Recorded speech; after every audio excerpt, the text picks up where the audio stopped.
What's the story, Morning Glory? What's the word? Hummingbird. Thank you so much for clicking on my channel and for joining me for this review of 90 Day Fiance Season 9, Episode 16, the Emily and Kobe edition.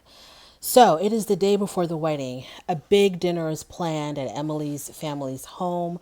A lot of her family members have come in support of Emily and Kobe. Kobe's main issue, his main concern right now is the fact that they're keeping this pregnancy a secret from Emily's parents. It's really, really bothering him that they can't tell them the truth because Kobe knows the what's up.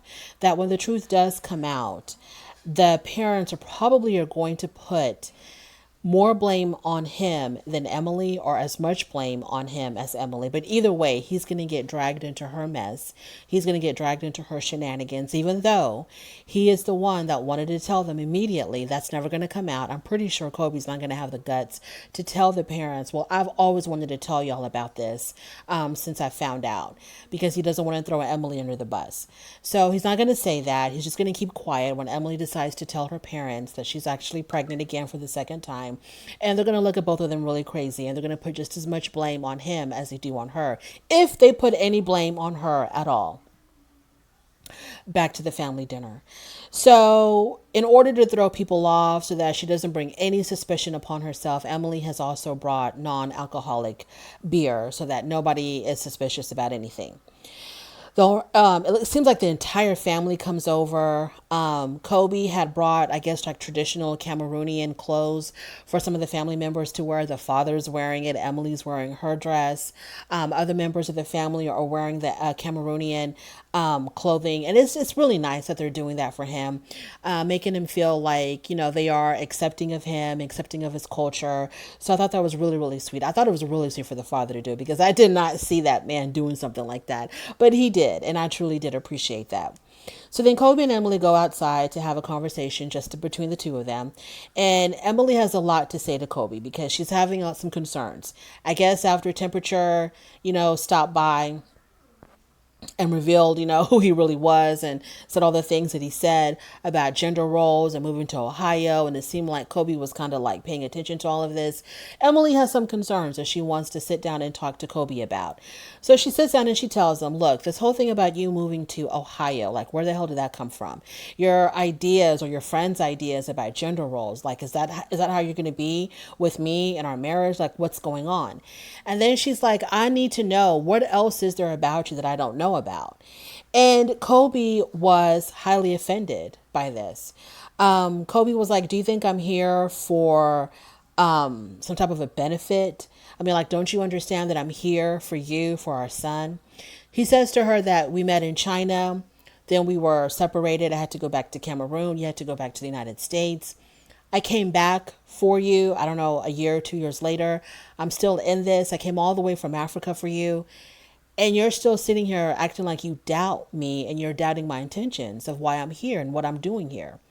So it really makes him feel some kind of way. Kobe says in his confessional that he's proven himself to Emily over and over again. Like, what more can he do to prove to her that he's here for the right intentions? He's here for the right reasons. He's here for her and their son, and only that. Kobe tells Emily, if you can't trust me on the eve of our wedding, then I can't accept that. He's so upset with her that he actually gets up and he walks away. And I'm like, they can't even be happy on the day before they're supposed to get married. They can't even be happy. For these short few hours that they have left before they get married, they can't even be in like this beautiful love bubble. Shout out to you, Teresa Judice. This beautiful love bubble, be all wrapped up in the feelings of love for one another on the day before they're supposed to get married. So Emily has a lot of concerns, right? And I bet when he got up to walk away, she felt some kind of way. I am not in support of Emily and Kobe getting married. I am not in support of that at all. But I don't know what else Kobe could do if he wants to stay in his son's life. I don't think he has any other choice.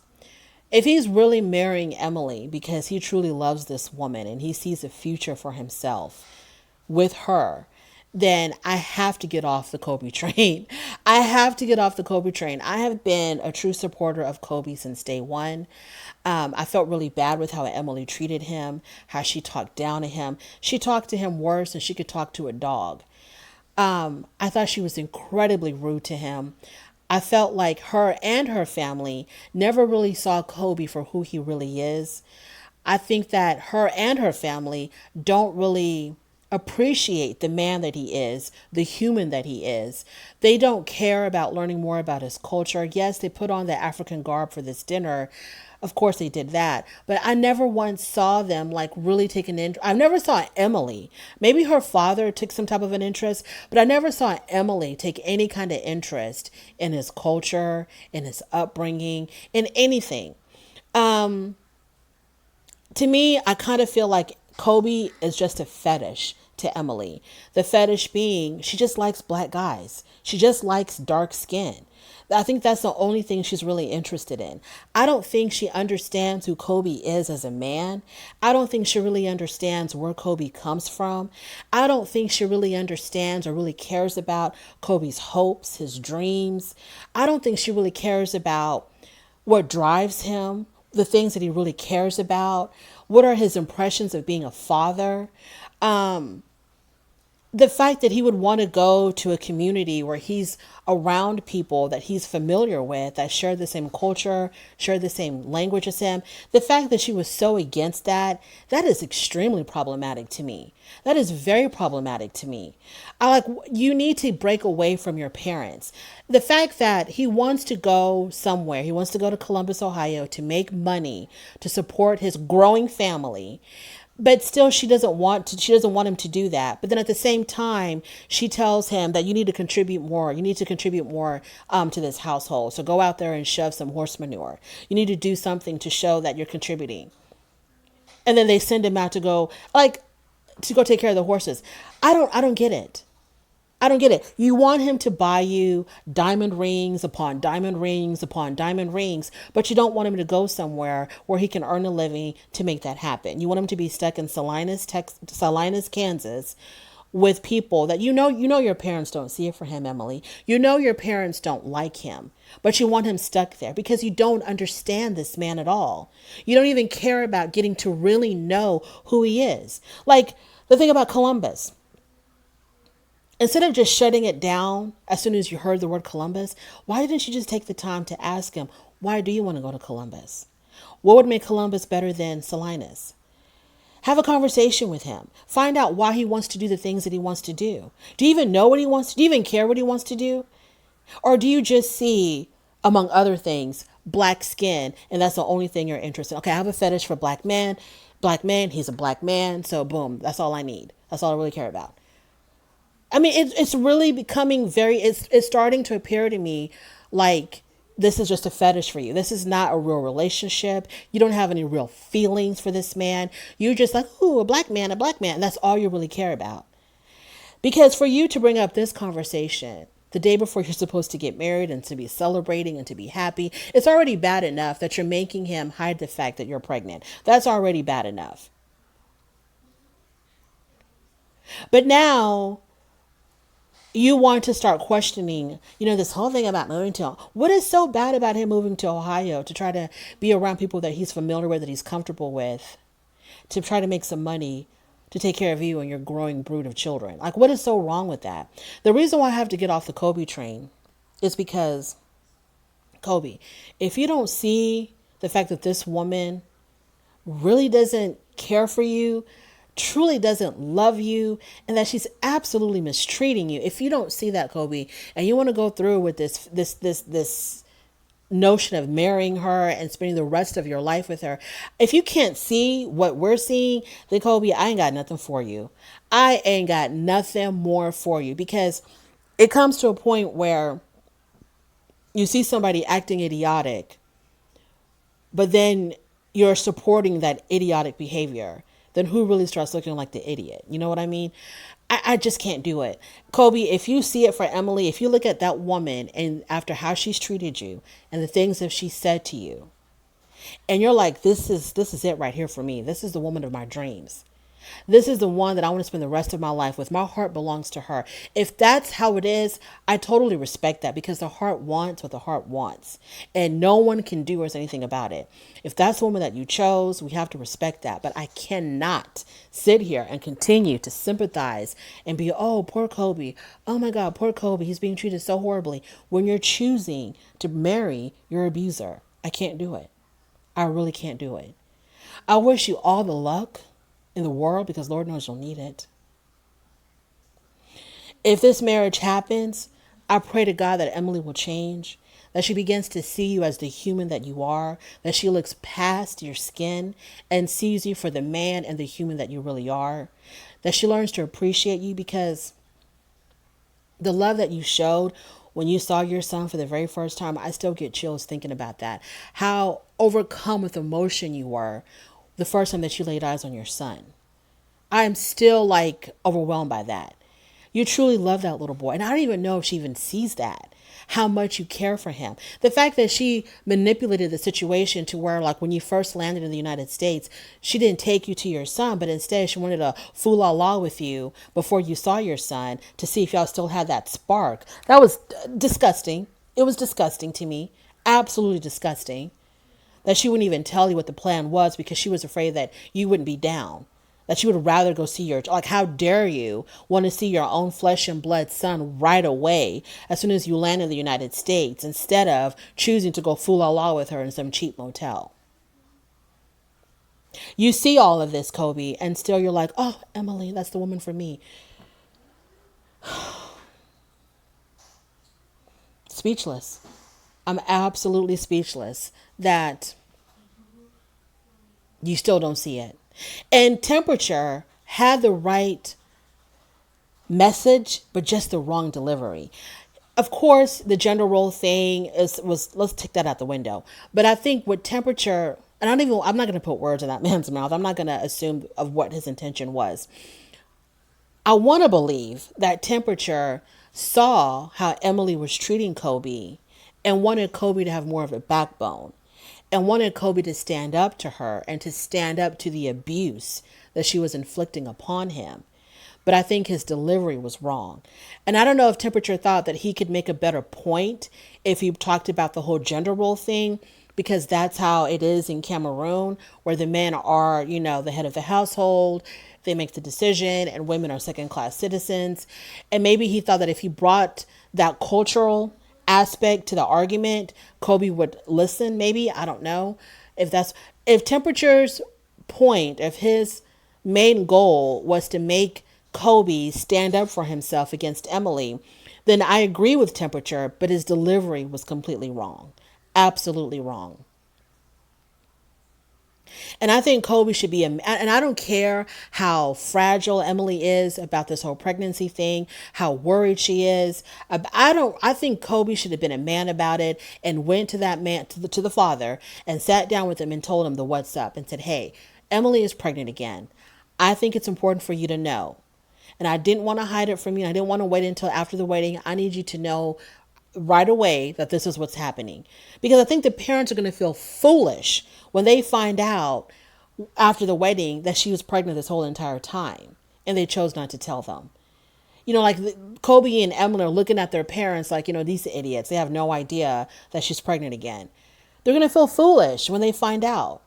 And Kobe, I know we've already talked about this. I know it was already discussed. I don't want to beat a dead horse. But Kobe,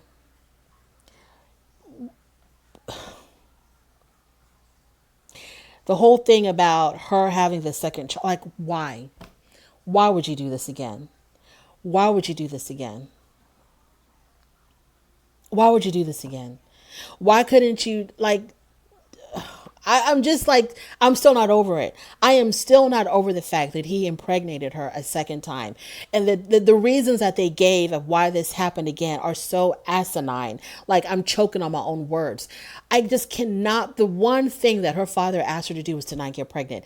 Emily, you're stupid for not taking birth control and for not using protection. Kobe, you're stupid for not using protection and for following her little app.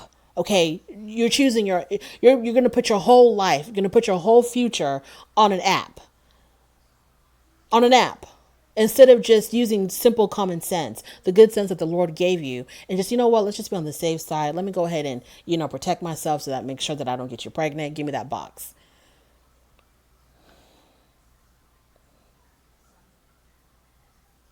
Now, because Emily is who Emily is, and because she runs that household with an iron fist, when she tells her parents, I'm pretty sure that her parents are going to be forgiving, because it's Emily. It's their dream child, their favorite child, the princess of the house. So they're going to like, oh, Emily, it's okay. We'll be here to take care of you. Blah, blah, blah. But Kobe, you got to get a job now. Kobe, you're going to have to provide for your family. Kobe, you're going to have to do X, Y, and Z. That's how it's going to be. But for Emily, it's, oh, Emily, oh, that Emily. But Kobe, they're going to put all the pressure on you now to make it happen. And she doesn't want you to make it happen.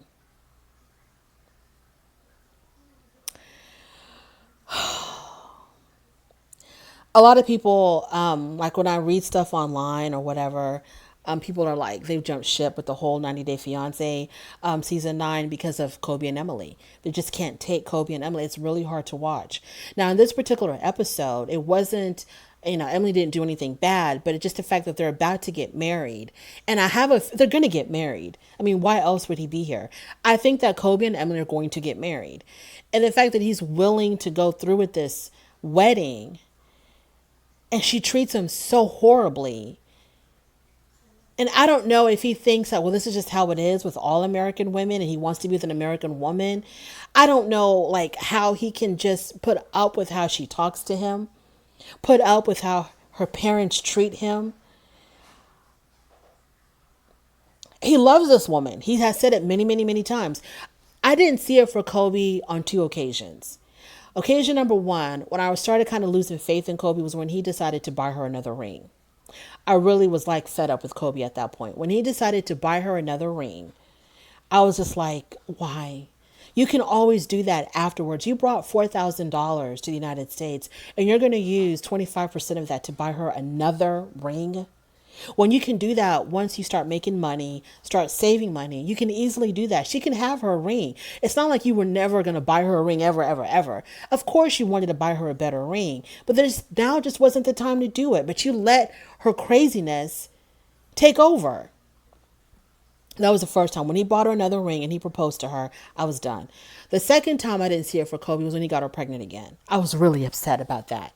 I was extremely upset about that because to live in that house with the tension that is in that house, with the pressure that is in that house against him, for him to even, I wouldn't even have been, if I was Kobe, I would not even have been sleeping in the same bed with her. That's how worried I would have been about getting her pregnant again. I would have been like, nope, your dad scares the hell out of me, Emily. There is no way I'm going to take the risk of us having another child in your parents' home. Your dad scares the hell out of me, and I'm not taking that chance. That's what he should have done. But it's all urges and feelings and desires that, that they let take over them. And now they're in this situation now where she's drinking non-alcoholic beer. He's scared to death of how her parents are going to react when they find out that she's pregnant again. Now you're really, really, you were always stuck with her. You're always going to be stuck with her because of Corbin. Is that his name? Corbin? You're always going to be stuck with her. But now, child, I don't know. I just don't know. Maybe y'all deserve each other. Maybe I'm the one that doesn't see it. Maybe this is the woman for you. Maybe she is the right choice for you, Kobe. 2 idiots together, match made in heaven. Maybe this is a great union. And I'm the one that just doesn't see it. I was really looking out for you, Kobe. I thought you would have done so much better. But yeah. And I think that with Emily, to her, this is just all a fetish. It's just all a fetish. She doesn't care. She does not care who Kobe is. She just cares the fact that he's black. That's it. Thank you so much for joining me in this review. I really do appreciate it. On your way out, don't forget to rate the video. If you like this content, please subscribe, and I will definitely talk to you later.